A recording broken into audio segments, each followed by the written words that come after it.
할렐루야. 1월 28일 저녁 기도회, 오늘 제가 기도함으로 시작하도록 하겠습니다. 사랑이 많으신 아버지 하나님 감사합니다. 오늘 이 저녁 시간에도 하나님의 은혜 가운데 저희들 하나님의 말씀을 듣고자 하는 믿음의 마음 주심을 감사합니다. 또 하나님 앞에 기도하고자 하는 마음을 주심을 감사합니다. 코로나 팬데믹으로 어려운 시간을 보내고 있는 우리 하나님의 자녀들 가운데 오늘 하나님의 주시는 말씀과 또 기도하는 가운데 하나님의 임재하심을 통해서 위로와 격려와 또 소망이 있는 그런 은혜의 시간이 되게 하여 주시옵소서. 예수 그리스도의 이름으로 기도합니다. 아멘. 우리 찬송가는 찬송가 391장입니다. 오 놀라운 구세주. 오 놀라운 구세주 예수 내 주 참 능력의 주시로다. 큰 바위 및 안전한 그곳으로 내 영혼을 숨기시네. 메마른 땅을 종일 걸어가도 나 피곤치 아니하며 저 위험한 곳 내가 이룰 때면 큰 바위에 숨기시고 주 손으로 덮으시네. 오 놀라운 구세주 예수 내 주 내 모든 짐 벗기시네. 죄악에서 날 끌어올리시며 또 나에게 힘 주시네.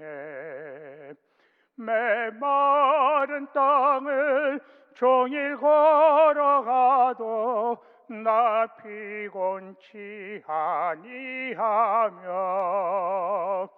저 위험한 곳 내가 이룰 때면 큰 바위에 숨기시고 주 손으로 덮으시네. 증량 못할 은혜로 채우시며 늘 성령에 감아주사 큰 기쁨 중 주님을 찬양토록 내 믿음을 도우시네. 메마른 땅을 종일 걸어가도 나 피곤치 아니하며 저 위험한 곳 내가 이룰 때면 큰 바위에 숨기시고 주 손으로 덮으시네. 주 예수님 공중에 임하실 때 나 일어나 맞이하리. 그 구원의 은총을 노래하리. 저 천군과 천사 함께 메마른 땅을 종일 걸어가도 나 피곤치 아니하며 저 위험한 곳 내가 이룰 때면 큰 바위에 숨기시고 주 손으로 덮으시네. 아멘. 오늘 하나님이 주시는 말씀 함께 보도록 하겠습니다.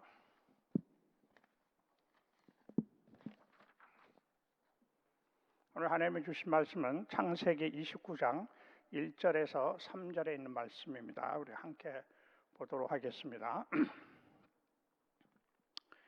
야곱이 길을 떠나 동방 사람의 땅에 이르러 본즉 들에 우물이 있고 그 곁에 양 세 떼가 누워 있으니 이는 목자들이 그 우물에서 양 떼에게 물을 먹임이라. 큰 돌로 우물 아귀를 덮었다가 모든 떼가 모이면 그들이 우물 아귀에서 돌을 옮기고 그 양 떼에게 풀을 먹이고는 우물 아귀 그 자리에 다시 그 돌을 덮더라. 아멘.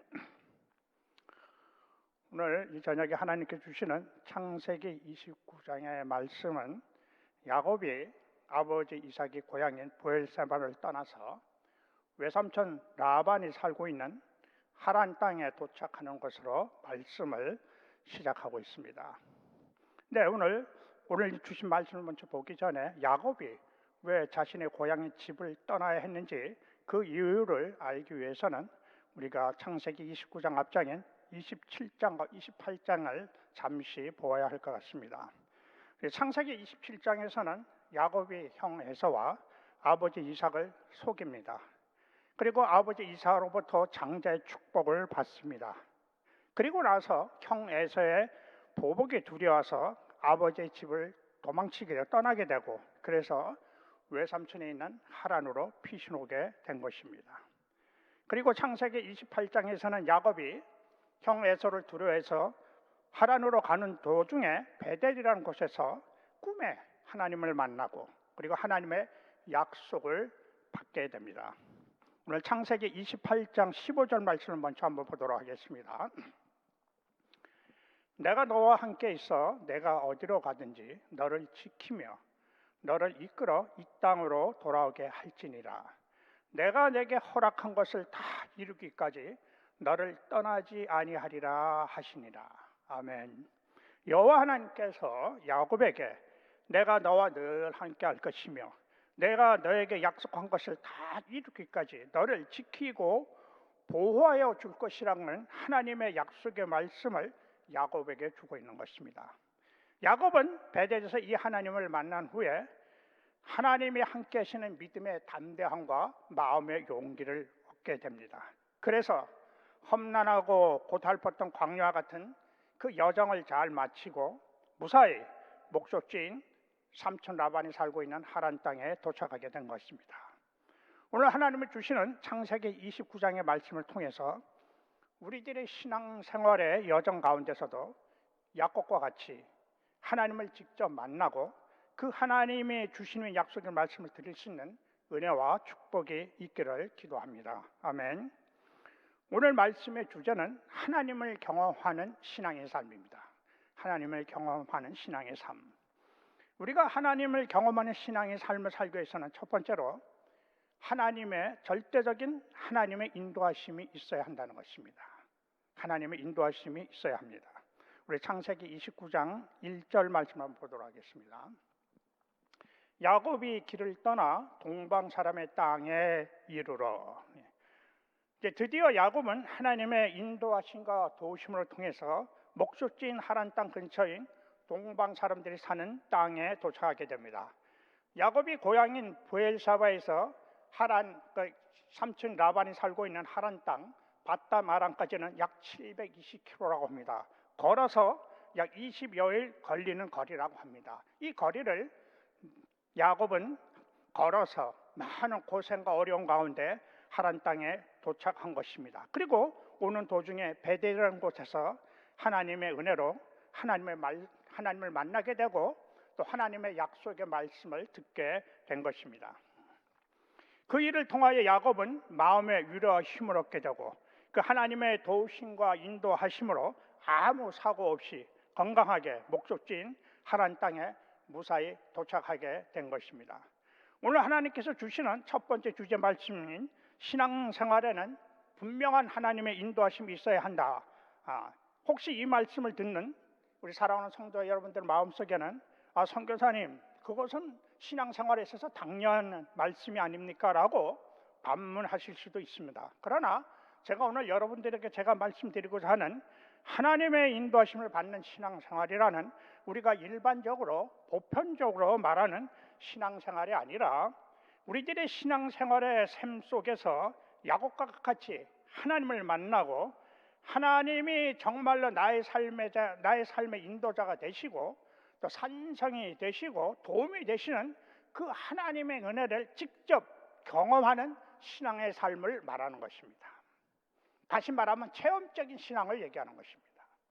시편 23절 1절 말씀을 보도록 하겠습니다. 여호와는 나의 목자시니 내게 부족함이 없으리로다. 그리고 4절 말씀을 보도록 하겠습니다. 내가 사망의 음침한 골짜기로 다닐지라도 해를 두려워하지 않을 것은 주께서 나와 함께 하심이라. 주의 지팡이와 막다기가 나를 안위하시나이다. 이 시편 23편은 다윗의 체험적인 신앙의 고백입니다. 자신의 신앙의 삶 속에서 하나님께서 나의 목자가 되주시고 내가 어둡고 힘든 터널과 같은 고난과 두려움 가운데서도 하나님께서 나를 떠나지 않으시고 나와 함께 계시고 나를 지키시고 도와주셨다는 다윗의 신앙 고백입니다. 이런 다윗의 신앙 고백은 자신의 삶 속에서 실제적으로 역사하시고 함께 하시는 하나님을 만나지 않고는 할 수 없는, 절대적으로 할 수 없는 그런 체험적인 신앙의 고백인 것입니다. 제가 중국에서 사역하면서 경험했던 이야기를 하도록 하겠습니다. 2008년도에 있었던 이야기입니다.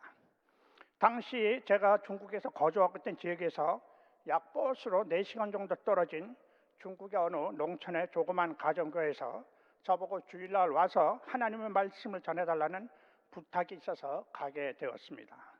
도착해서 보니 아파트가 아닌 일반 가정집에 약 10여 명이 되는 중국 형제자매들이 조그만 방의 바닥에 앉아서 삥 둘러 앉아 있었습니다. 그래서 저도 그분들과 똑같이 방바닥에 앉아서 찬양 몇 곡 부르고 그리고 함께 기도하고 그리고 막 하나님의 말씀을 전하려고 하는 그 순간에 갑자기 제가 앉아있던 맞은편에 방문이 열리면서 중국 공안 2사람이 들어오는 것이었습니다. 저는 그 들어오는 공안을 보는 순간 숨이 탁 멈추는 것 같았습니다. 그리고 얼른 고개를 숙이고 바닥에 놓여있는 제 성경책만 보고 있었습니다. 동네 사람 중에 누군가가 경찰에 신고를 한 것입니다. 사람들이 모여서 이상한 모임을 한다고 신고를 한 것입니다. 공안 2사람이 들어와서는 뺑 둘러앉은 사람들에게 신분증 제시를 요구했습니다. 그리고 한 사람씩 돌아가면서 신분증과 그 사람을 확인하고 있는 것입니다. 저는 그저 아무 말도 못하고 그저 고개만 푹 숙인 채 공안들 얼굴도 쳐다보지 못하고 방바닥만 쳐다보고 있었습니다. 공안이 한 사람씩 신분증으로 하면서 거의 저희 차례가 다 와가는 것 같았습니다. 그러나 저는 감히 고개도 못 들고 이제는 이제 모든 것이 다 끝났구나 하는 생각이 들었습니다. 그러나 그 순간 갑자기 방 안이 조용해진 것 같았습니다. 저는 무슨 일인가 하고 고개를 들어보니까 제 눈앞에서 보이던 공안들이 안 보이는 것이었습니다. 그래서 무슨 일이냐고 옆에 있는 형제에게 물어봤더니 그 집 주인인 형제가 자기도 무슨 일인지는 잘 모르겠지만 공안들이 조사를 하다가 갑자기 중단을 하고 방을 나갔다는 것이었습니다. 그 순간 저도 모르게 하나님께서 나를 살리시는구나 하고 얼른 성경책을 가방에 넣고 그 집을 빠져나와서 정류장에 가서 버스를 타고 그 지역을 떠났습니다. 버스를 타고 가면서 제가 떠난 후의 일이 궁금해서 그 집 형제에게 전화를 하고 그 후에 아무런 일이 없었는지를 물어봤습니다. 그랬더니 그 형제가 하는 말이 이 선생님이 떠나시고 나서 채 5분도 안 돼서 그 공안들이 다시 왔는데 이번에는 2사람이 아니라 3사람이 왔다는 것입니다. 그리고 저를 여기 앉아있던 사람이 어디 갔냐고 저를 찾았다는 것입니다.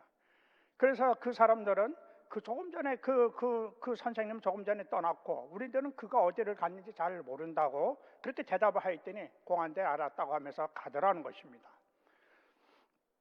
그 형제 말로는 아마 그 처음 들어왔던 공안들이 이 선생을 보고서는 함부로 다룰 수 없는 사람이라 생각하고는 얼른 나가서 자기보다 높은 상관을 데리고 들어온 것 같다고 하는 말이었습니다. 저는 그 형제의 말을 듣는 순간에 하나님께서 이 부족한 종과 함께 하셨구나. 그리고 위험한 가운데서 나를 보호하여 주셨구나 하는 확신의 마음이 들었습니다. 그리고 하나님께서 이렇게 나와 함께 하시고 지키시는 것은 아직도 이 부족한 사람을 통해서 이 중국 땅에 아직 할 일이 남아있다고 하는 확신도 갖게 되었습니다. 그 이후 저는 어느 곳에 가서 말씀을 전하든지 하나님께서 나와 함께 하시고 하나님이 나를 보호하신다는 믿음의 마음이 생기게 되니까 중국 공안을 만나도 전혀 두렵지 않고 오히려 이 사람들도 복음을 듣고 구원을 받아야 할 영혼인데 하는 오히려 하나님이 주시는 국렬한 마음이 생기는 것이었습니다. 사랑하는 성도 여러분, 하나님의 인도하심을 받는 신앙생활이라는 하나님께서 나의 믿음의 삶 가운데서 실제적으로 역사하시는 은혜를 실제적으로 체험하는 삶을 말하는 것입니다. 또한 하나님께서 나에게 주신 약속의 말씀들이 그대로 이루어질 줄을 믿고 확신하며 살아가는 삶을 말하는 것입니다.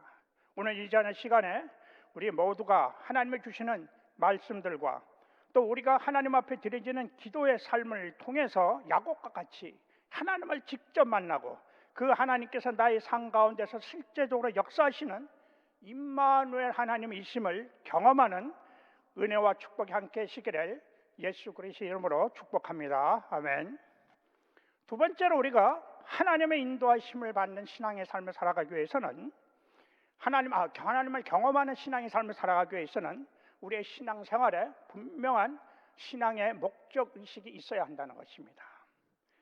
창세기 29장 18절 말씀을 한번 보도록 하겠습니다.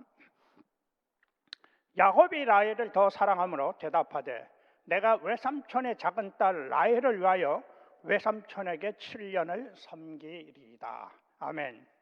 야곱은 하나님의 인도하심으로 삼촌 라반의 집에 같이 살면서 나름대로의 인생의 목표가 생기게 됩니다. 그것은 삼촌 라반의 둘째 딸 라헬을 사랑해서 라헬과 결혼하고자 하는 목표가 생긴 것입니다. 이 일을 위해서 외삼촌 라반에게 7년을 보수 없이 일을 하겠다고 야곱이 제안을 합니다. 야곱은 사랑하는 라헬과 결혼하겠다는 인생의 목적이 생기게 되니까 그 7년이 지루하고 답답한 세월이 아니라 며칠을 지나가는 것 같이 가볍게 보냈다고 하였습니다. 창세기 29장 20절 말씀에 야곱이 라헬을 위하여 7년 동안 라반을 섬겼으나 그를 사랑하는 까닭에 7년을 며칠같이 여겼더라. 그를 사랑하는 까닭에 7년을 며칠같이 여겼더라. 그러나 외삼촌 라반은 야곱을 속입니다. 그리고 라헬 대신에 첫째 딸 레아와 첫밤을 지내게 합니다. 나중에 외삼촌에게 송곳을한 야곱은 화를 내면서 삼촌을 찾아가 따졌지만은 결국은 라헬을 너무 사랑하기 때문에 다시 7년을 삼촌 라반을 위해 봉사하기로 합니다. 야곱은 자신이 사랑하는 라헬을 아내로 맞이하기 위해서 총 14년이라는 짧지 않은 시간을 삼촌 라반을 위해 열심으로 섬기며 봉사하게 됩니다. 그리고 야곱은 자기가 목적한 그대로 사랑하는 사람 라헬을 아내로 맞이하게 된 것입니다. 저는 우리들의 신앙의 삶 속에도 이와 같은 분명한 삶의 목적 의식이 있어야 한다고 생각합니다. 분명한 목적 의식이 있어서 신앙생활을 하는 사람들과 분명한 목적 의식이 없이 신앙생활을 하는 사람들의 믿음의 삶의 모습에는 많은 차이가 있다고 생각합니다. 신앙생활의 분명한 목적 의식을 가지고 믿음의 삶을 살아가는 사람들은 주일날 예배에 참석해서 찬양할 때나 기도할 때나 하나님의 말씀에 듣는 모습들 속에서 성령님이 함께 하시고 성령님이 주시는 감동과 감격과 감사와 기쁨이 있는 모습들이 나타나는 것을 종종 볼 수가 있습니다. 그러나 아무 목적 의식이 없이 맹목적인 신앙생활을 하는 사람들의 신앙의 모습 속에서는 똑같이 하나님 앞에 나와서 찬양을 드리고 기도하고 하나님의 말씀을 듣지만 전혀 하나님의 주시는 감동과 감격과 감사함이 나타나지 않는 무감각한 예배의 모습을 보게 됩니다. 그 차이는 내가 분명한 신앙의 목적이 있는 은혜의 삶을 살아가고 있는가, 아니면 신앙생활을 5년, 10년, 20년의 생활을 해왔지만 아무런 목적 의식이 없이 맹목적인 신앙생활을 하였는가라는 데 있는 것입니다. 우리들의 구원자 되시는 예수님께서도 하늘 보좌를 떠나 이 땅에 오신 분명한 목적이 있으시다고 말씀하셨습니다. 우리 마가복음 10장 45절 말씀을 보도록 하겠습니다. 인자가 온 것은 섬김을 받으러 함이 아니라 도리어 섬기려 하고 자기의 목숨을 많은 사람의 대성물로 주려 함이니라. 인자가 온 것은 예수님께서 오신 목적이 있다는 거죠. 예수님께서 이 땅에 세상에 오신 목적은 너희들을 섬기러 왔고, 그리고 결국에 가서는 너희들을 구원하기 위해서 나의 몸을 거룩한 산 제물로 드리러 왔다고 분명하게 자신이 이 땅에 오신 목적을 제자들에게 말씀하고 있는 것입니다. 그리고 예수님은 오신 목적 그대로 3년 반의 공생애를 통하여 말씀하신 그대로 세상에서 가장 소외되고 가난하고 병든 자들을 위해 열심으로 섬겨주시고, 결국에 가서는 우리들의 모든 죄를 대속하기 위해서 십자가에서 못 박혀 죽으신 것입니다. 그리고 예수님께서는 십자가의 상에서 돌아가시기 전에 다 이루었다 하시고 숨을 멈추십니다. 예수님께서 돌아가시기 전에 하신 말씀 다 이루었다, 무엇을 다 이루었다는 것입니까? 이 말씀은 나는 하나님께서 나를 이 세상에 보낸 나의 목적을 다 이루었다는 것입니다. 사도 바울도 다메섹 도상에서 예수님을 만나고 나서 자신의 인생의 목적이 달라지게 됩니다. 우리 사도행전 9장 15절 말씀을 보도록 하겠습니다. 이 사람은 내 이름을 이방인과 임금들과 이스라엘 자손들에게 전하기 위하여 택한 나의 그릇이라. 하나님께서 사도 바울에게 새로운 인생의 목적을 주십니다. 그것은 가서 이방인들과 이스라엘 사람들에게 예수 그리스도를 전하라는 것입니다. 그리고 사도 바울은 자신이 하나님의 주신 신앙의 목적을 위해 어떠한 모습으로 살아왔는지를 사도행전을 통해서 고백하고 있습니다. 우리 사도행전 20장 24절 말씀도 한번 보도록 하겠습니다. 내가 달려갈 길과 주 예수께 받은 사명 곧 하나님의 은혜의 복음을 증언하는 일을 마치려 하면은 나의 생명조차 조금도 귀한 것으로 여기지 아니하노라. 사도 바울은 하나님께서 나에게 주신 믿음의 목적을 위해 지금까지 열심으로 달려왔고, 그리고 앞으로도 계속 달려갈 것이며, 또한 하나님께서 주신 목적을 위해서 나의 생명까지도 드릴 각오가 있다고 고백하고 있는 것입니다. 분명한 신앙 목적이 있는 사람들은 사도 바울과 같이 어떤 고난이나 어려움이나 아픔 가운데서도 굴하지 않고 예수님을 위한 희생이나 섬김이나 혹은 자신의 생명까지도 드릴 각오가 되어 있는 삶을 산다는 것입니다. 오늘 이 시간을 통하여 저는 우리 사랑하는 성도 여러분들에게 한 번 질문하면서 도전하겠습니다. 사랑하는 성도 여러분들은 지금까지 신앙의 삶을 살아오면서 분명한 목적의식이 있는 믿음의 삶을 살아왔습니까? 아니면 아무런 목적의식도 없이 맹목적인 신앙의 삶을 살아왔습니까? 사랑하는 성도 여러분, 신앙생활의 목적을 나의 생활 가운데서 찾으려고 하지 마십시오. 신앙생활의 목적은 사도 바울과 같이 하나님께서 주시는 겁니다. 우리 신앙생활의 목적은 내가 스스로 산다고 찾아지는 게 아니에요. 사도 바울과 같이 하나님께서 주셔야 되는 거예요.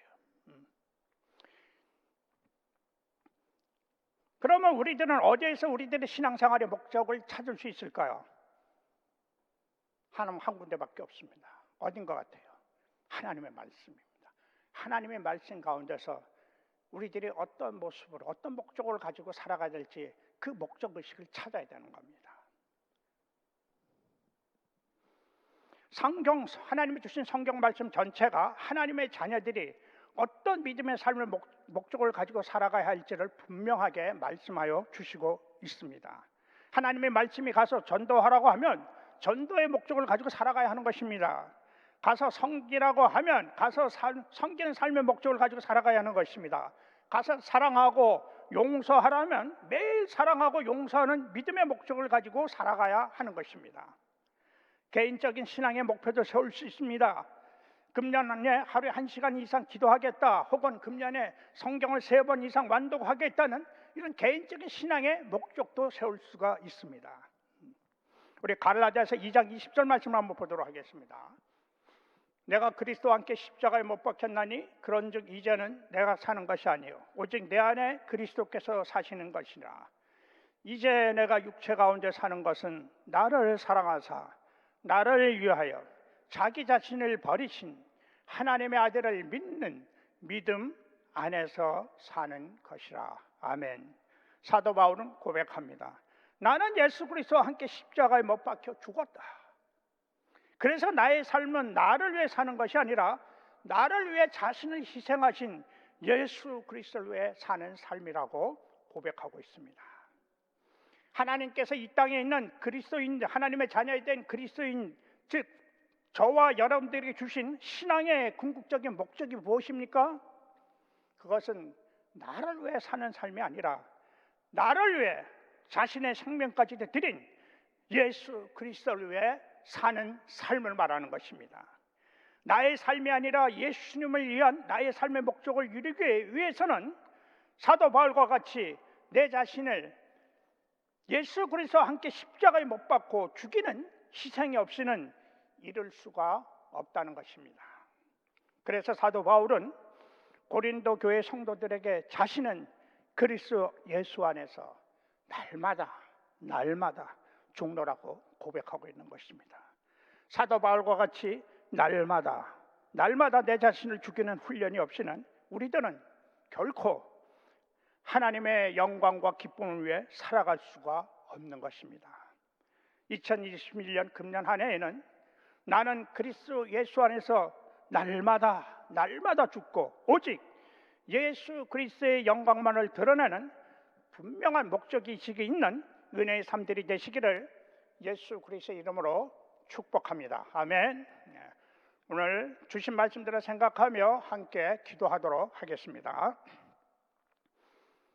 첫 번째로 2021년에는 내가 믿고 확신하는 하나님이 마음속에만 있는 하나님이 아니라 나의 삶의 현장에서 역사하시는 그 임마누엘 하나님을 직접 만나고 경험하는 2021년이 되게 하여 주옵소서. 두 번째로 2021년에는 오늘 주신 말씀 그대로 하나님께서 주시는 분명한 신앙의 목적의식을 가지고 살아갈 수 있도록 성령님 도와주시옵소서. 세 번째로 2021년 신앙의 삶 속에서 나는 그리스도 안에서 날마다 죽고 나를 위해 십자가에서 돌아가신 예수님만이 드러나는 은혜의 삶이 될 수 있도록 해가여 주옵소서. 이 세 가지 기도 제목을 놓고 우리 이 시간 다 같이 통성으로 기도하도록 하겠습니다. 아버지여, 아버지 하나님, 살아계신 아버지 하나님, 오늘 이 아침에도 우리 다 함께 기도하기를 원합니다. 오늘 하나님께서 주신 말씀이 있습니다. 우리가 하나님 앞에 신앙의 경험하는 신앙의 하나님을 경험하는 신앙의 삶을 살아가기 위해서는 철저하게 우리의 삶 속에서 하나님의 인도하신 은혜가 있어야 된다고 하였습니다. 철저하게 나의 삶 속에서 역사하시고 이루어가시고 도와주시고 그리고 보호하시고 능력으로 함께 하신 그 하나님을 마음으로만 만나는 것이 아니라 실제적인 삶 속에서 만나고 그 하나님이 나의 하나님이 되시고 오늘도 그 하나님이 나와 함께 계시기 때문에 내가 오늘도 세상의 어려움과 아픔 가운데서 두려워하지 않고 믿음으로 나아갈 수 있다는 하나님을 실제적으로 만나고 경험하는 은혜의 삶이 되게 하여 주시옵소서. 또 아버지 하나님, 오늘도 하나님의 주신 말씀을 통해서 야곱과 같이 신앙의 목적을 가지고 살아가기를 원합니다. 아버지, 우리는 신앙생활을 5년, 10년, 20년 하고 오랜 세월을 하면서도 아무 목적이 없는 맹목적인 신앙생활을 할 때가 있습니다. 오늘은 주일이니까 나가서 예배드리고 오늘은 수요일이니까 하나님 말씀 듣고 기도의 시간 되면 아무런 감정과 감정이 없이 기도하고 하는 목적의식이 없는 맹목적인 신앙생활을 해오고 왔는데 주여 아버지 하나님, 그런 우리들을 긍휼히 보시고 불쌍히 보시고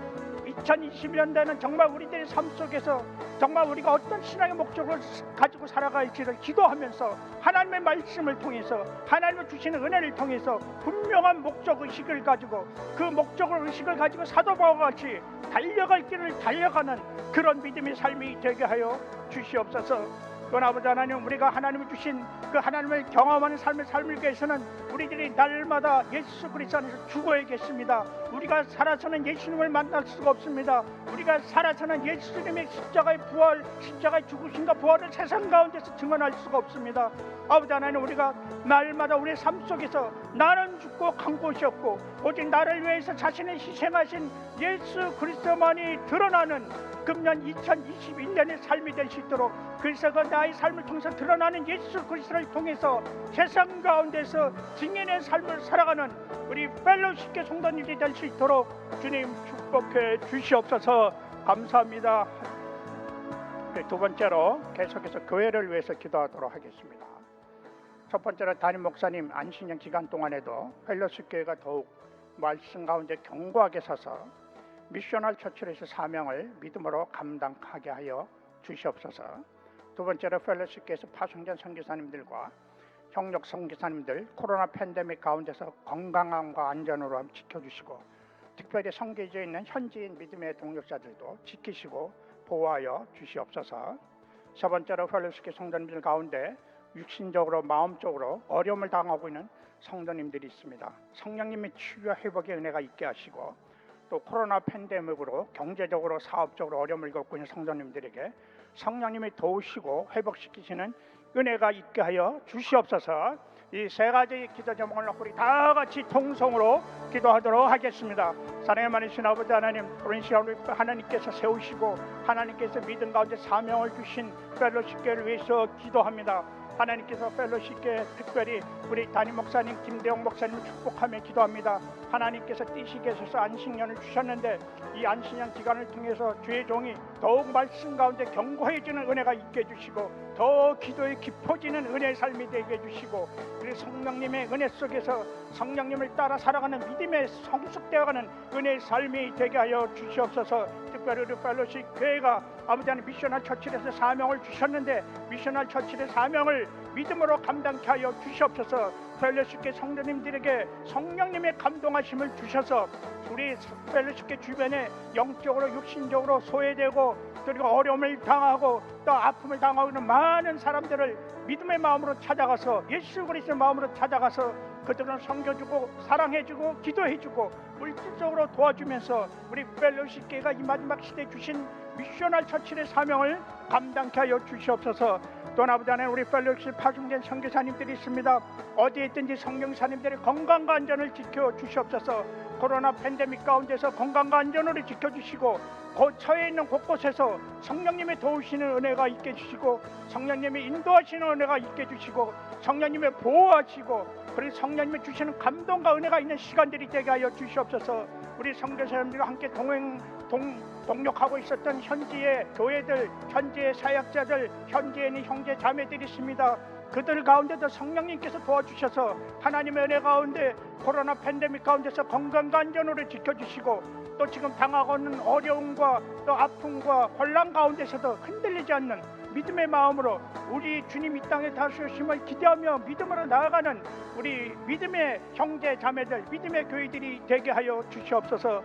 또 아버지 하나님, 오늘 우리 펠로십 교회 성도들 가운데 육신적인 마음과 정신적인 마음 힘들어하고 고통받는 영혼들이 있습니다. 하나님께서 주의 사랑하는 자녀들을 긍휼히 보시고 성령님 도와주시옵소서. 성령님이 치유하는 은혜가 있게 하여 주옵소서. 성령님이 깨끗게 하는 은혜가 있게 하여 주옵소서. 성령님이 회복시키시는 은혜가 있게 하여 주옵소서. 초대교회 같은 성령님의 강한 임재하심이 주의 사랑하는 자녀들 가운데 임하게 해주셔서 이 코로나 팬데믹 가운데서도 사람들이 할 수 없는 일들이 하나님이 하셨다는 믿음의 증거가 나올 수 있도록 주여 도와주시옵소서.